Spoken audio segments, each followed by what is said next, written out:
যে যন্ত্র বের আছে মরিচা পড়ে আছে এইগুলিতে কি হবে জলের সাথে ইয়েতে ঢালাইতে আপনার ডিমটা আলাদা হয়ে যাবে জলটা আলাদা হয়ে যাবে এই রডগুলো আলাদা হয়ে যাবে এতে করে এটা মানে দেখে আসতে হবে তো আপনারা অন্তত কাপ ব্রাশ মেরে এগুলো একটু পরিষ্কার করুন হ্যাঁ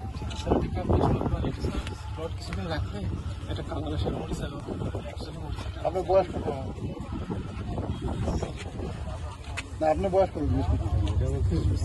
তিরিশ আমি 45 বছর ধরে আমি ঘরে জন্মের আগে থেকে হ্যাঁ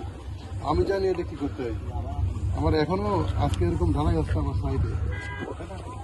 কন্ট্রাক্টরকে সে রড খোলায় পুরো রডটাকে আমি পরিষ্কার করাই ক্লিন করাই তাই না তারপরে আবার কি আমি ঢালাই দিচ্ছি অন্তত আপনি অন্তত ওই কাজটা করেন যাতে এই যে মরিচাটা কাপড়ায় দিয়ে ধরলে ইলেকট্রিক ইয়ে আছে তো ফটাফট করে চলে যাবে যতদূর সম্ভব সরাই দিন ঠিক আছে কন্ট্রাক্টর